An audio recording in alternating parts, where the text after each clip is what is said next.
You're not lazy, you're not unmotivated, and you're not just tired. You might be burned out though, and not in a way that everyone else is talking about, not too many meetings or too many emails. I'm talking about the kind of burnout that settles into your bones, that comes from holding everyone and everything together for years. Hey, beautiful human, it's me, Rebecca Wiener McGregor, and welcome to another episode of Effective Immediately, the show where we talk mindset, healthy emotions, abundance, and leadership, and I give you a mindset shift that you can make effective immediately. Okay, so this comes from another one of our community asking the question, what does burnout really feel like? And so today I want to talk to you about what is happening in burnout, what's likely causing it, and what the foundation is, and how we can fix it together. Okay? All right, so today we're talking about how it feels, especially for high achievers. Okay? The women leaders, the coaches, the professionals, the parents, the ones who are doing it all right. Doing everything perfectly, trying to get it right for everybody, holding everybody together, taking care of everyone, and often not getting a ton of support themselves or thinking they don't even need it at times, right? So when you might feel like you're drowning in stress, you're overthinking, and you might even be carrying a quiet resentment. You might be burned out and not even realize it.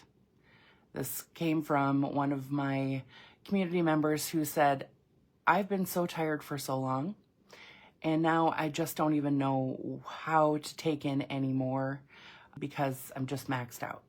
And so let me tell you a little bit about burnout. So I had a client, we'll call her Mary. That is not her real name.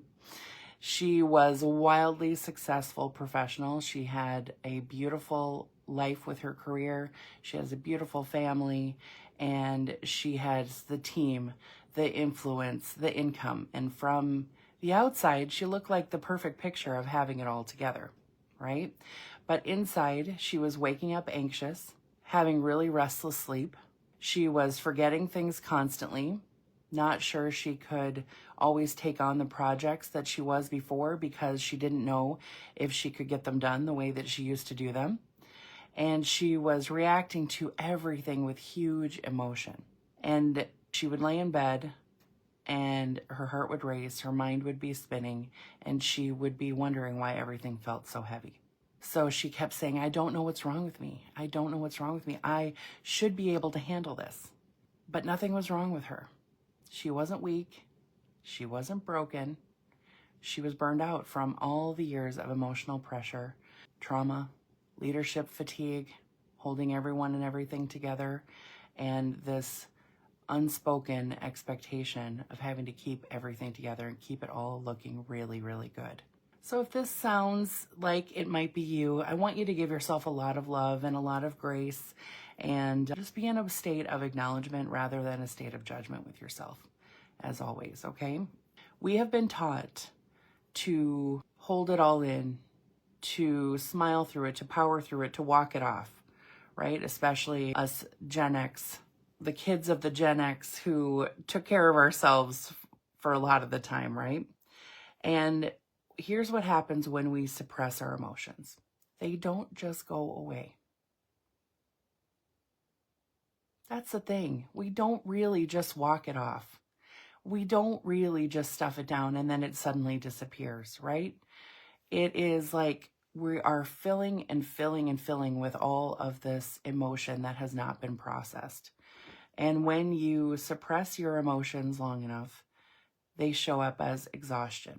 They can show up as that sudden irritability or snapping someone's head off that you really, really love. And you would think, oh my gosh, why would I snap their head off? But here you are having that strong reaction. It can be losing interest in something that you used to love. It can be thinking, well, is this even for me anymore? Is this the next stage of my life, is letting go of this? And it can be that kind of foggy thinking and wondering if you can even do just one more thing kind of fatigue. This is not weakness.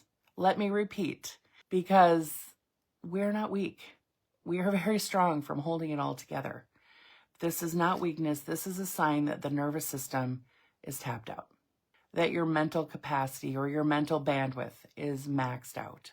So there is often other things along with this that are happening because most of us have trauma in our childhood. Most of us have feelings that have been suppressed for a really, really long time, in addition to the ones that we've been suppressing since that thing happened 6 years ago, since that thing happened 5 years ago, since that thing happened 10 years ago. So as we move forward and we are pushing things down and we're holding them in and we're not processing them, we have a foundation already that's kind of rocky from unprocessed emotion, right? And then we have things happen and we start living our lives on that uneven foundation. So be really loving with yourself. Be really caring with yourself right now, because this feeling, this having a foundation that feels kind of rocky is not singular to you. A lot of us have it going on. So be really loving with yourself, okay? The next thing that I want to talk about is leadership fatigue. I can say it, leadership fatigue. And this happens when high achieving women are not doing too much. It rarely comes from that place of doing too much, but it comes from being the one who everyone leans on. So leadership fatigue can happen in the office, or holding your remote team together, or holding your business together, or having a business where a lot of people lean on you a lot. That can create a lot of leadership fatigue. And then let's acknowledge that many of us are also leading our families, right? Some of us are the breadwinners for our families. Some of us are the ones that are holding the family together, who know every single thing that's going on with everybody, every single appointment they have, every single medicine they need, every single soccer game, every single piano lesson. And that is having a lot of data, holding a lot of data, and holding a lot of things together, holding a schedule together. So imagine you're doing that at work, you're doing that at home, you're doing that in your community, and you are holding so much together. And you might even be navigating aging parents, or you may be navigating all of this by yourself without a partner or without a team that you feel really good about. So when you are emotionally overloaded, leadership can become a performance rather than embodiment. And this, I often hear people say, I'm tired of wearing this mask. I'm tired of putting on my happy face. I'm tired of trying to hold it all together because no one is holding me together. I don't have the support I need. So often people will come to me and want to work with me, not just to do the healing, but to have a partner that they can bounce ideas off of, to make changes, to work through certain things in their business or in their personal lives or in their relationships. Because many of us have gone without having real support for a really long time, or maybe throughout their whole life. So let's take a breath here. You might notice this coming up as checking yourself all the time. Am I saying this right? Will I disappoint everyone? Is everyone okay? How's everyone else doing? And then along with this, I want to acknowledge that because you may be in the healing professions and helping professions where you deal with lots of people and you hear a lot of their story, there can also be compassion fatigue, where you have heard so many stories of people's pain. You have heard so many stories of hard things, and people think that you do one thing, but you actually help people on a really deep level process a lot of emotion, and you have to hold space for that. And until we know what to do with our empathy, which is something that we can do, that we can learn to do, we can leave it open. I call this open empathy because it's like anyone and everyone who's got a sad story can kind of cuddle in and you'll hold their pain for them. And we don't want to hold the pain. We want to hold space for the pain. Okay, so I want to acknowledge this as being part of that leadership fatigue, also being that compassion fatigue. And we're going to talk about these a little bit more in another episode. Okay, so as you can imagine, as you have probably felt, this is not sustainable, right? This is not something that can go on for a long time because there's simply too much to carry. There's simply too much to hold. And the body reacts to stress.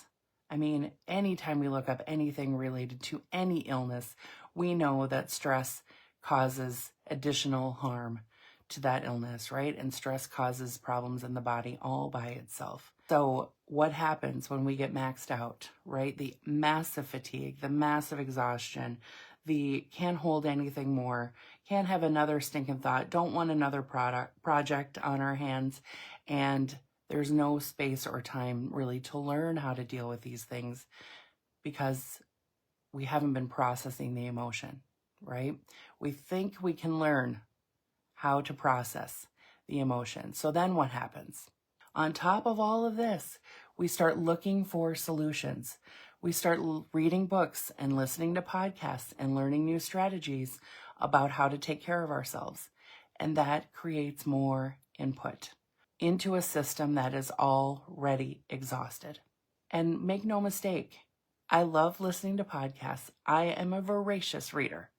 I love taking in all the information too. But when we are already maxed out, taking in more information causes more harm than good. Trying to learn something, trying to learn a new strategy of how to take care of ourselves when we are maxed out and burnt out is actually adding more burnout.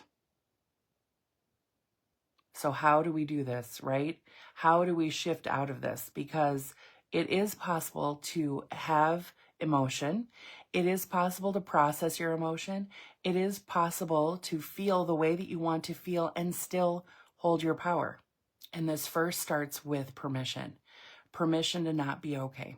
Permission to take the mask off. Permission to stop holding it all yourself. Permission to let your emotions move. And I mean move through you instead of managing them like your never-ending to-do list. Okay, so be really loving with yourself for a moment.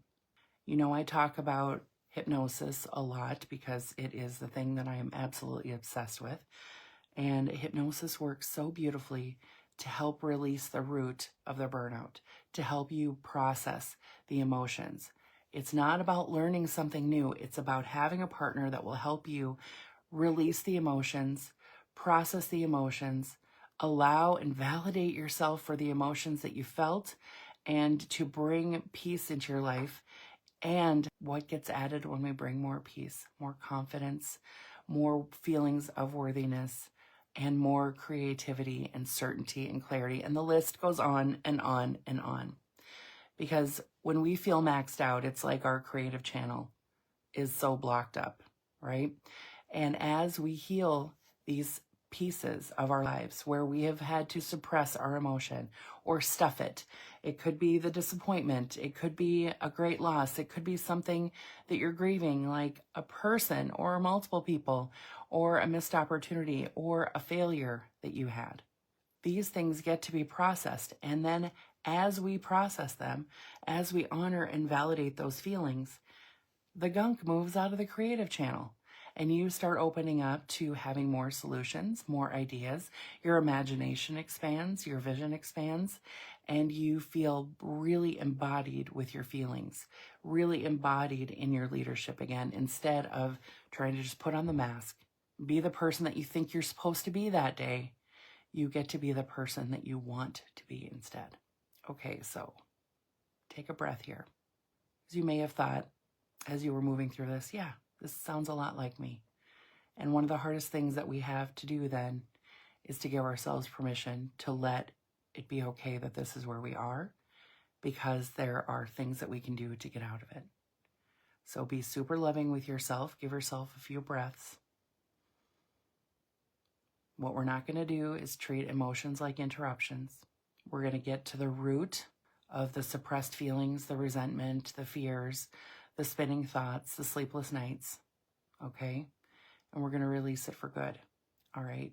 You can come back into your leadership as your full self, not this polished version, not this version that you are when you put on your mask every morning. You get to be fully yourself, and maybe in a way that you've never been. most likely in a way that you've never been.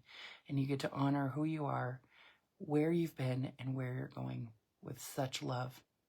And I'll teach you how to manage your empathy so that it's not open and you can be a lighthouse for people rather than a life raft for people. Okay? All right, give yourself a breath. And now for our effective immediately mindset shift of the week. I want you to breathe, put your hands on your heart, come home to yourself. Gather up all the energy that you've spent already this morning, already this week. Call it all back to yourself. Call all the parts of you back to yourself. And as you have your hand on your heart, say to yourself, I'm allowed to stop performing. It is safe for me to feel. My emotions don't make me weak. They make me whole. And this is such an important thing to remember. My emotions don't make me weak. They make me whole. So even though you were told to walk it off, to suppress your emotions, to stuff it down, or you've seen other people do it, you saw your parents do it, you saw other leaders do it, and so that's the route that you took.